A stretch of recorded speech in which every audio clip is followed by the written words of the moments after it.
Ano ba mismo tinanong mo sa batis? Ipinakita sa akin ang mukha ng magiging katali ng aking dibdib. At ang karapat-dapat para sa kaharian ng Sapiro. Oh, yun naman pala eh. Hindi ba yun naman yung hinahanap natin para sa'yo? Ang gusto natin makahanap tayo ng lalaki na mamahalin ka ng tunay. Alam mo, nagkaroon din kami ng love triangle dati ni Mira. Kay Anthony. Anthony? Ang cute nun. Matangkad siya. Tapos, ay! Pero wag natin pag-usapan. Unless may tatanong, wag na. Sige, wag na. Pass na yon, tama na. Ganito na lang, Armea. Huwag mong masyadong isipin na Miniave yung pinakita sa'yo sa batis. Hintayin na lang natin kung sino yung mapipili ng konseho. Tapos let's take it from there. Anong take it, Lira? Kahirap naman. Basta problemahin natin yung problema pag problema na. Ganun. Di pa naman siya problema eh. Ang problema ko ngayon, nasan si Mira? Doon ka muna sa kwarto mo, ha? Hinga ka, relax, ngiti. Kain ka ng gusto mong favorite mong pagkain, pampahappy, pampa-GV, ganun. Hanapin ko lang si Mira, ha? Okay? Babu? Lira, Kaya mo na yan!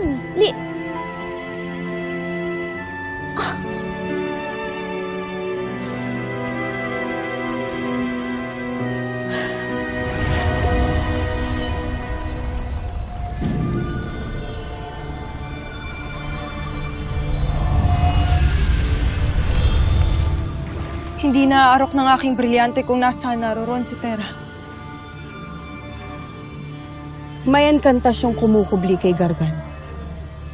Kung nagtungo si Tera sa mga kaaway, at nakasisiguro ako doon, ay maaaring nasasaklaw na siya ng enkantasyon na ito. Bakit kasi siya umalis nang hindi nagpapaalam? Mapapahamak si Tera. Kailangan natin siya sundan. Paano natin siya matutuntun? Hindi maganda ang nangyayari. Nagpapadalos-dalos si Tera dahil sa nararamdaman niyang puot, hinagpis at galit. Ang tao, kapag galit, hindi malinaw ang isip. At yun ang dapat kinokontrol ni Tera sa kanyang sarili. At maging kayo din. Ito ang tatandaan ninyo.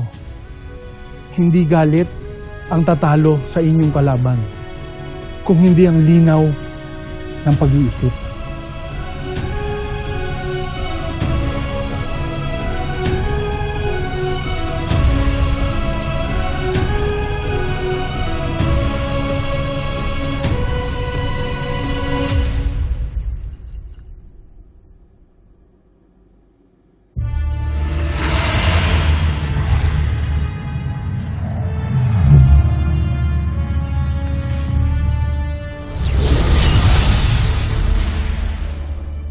Bakit, Panginoon?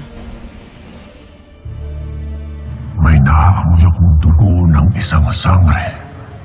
Sigurado akong si Tera yan. Don't you think?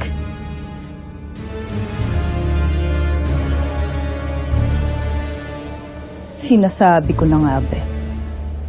Mahanap niya rin tong bahay ko.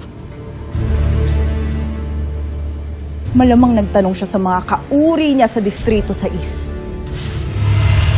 Tunay na narito siya. Tera! Just show yourself! Hayaan niyo ako. Sandata namin nung humarap sa kanya.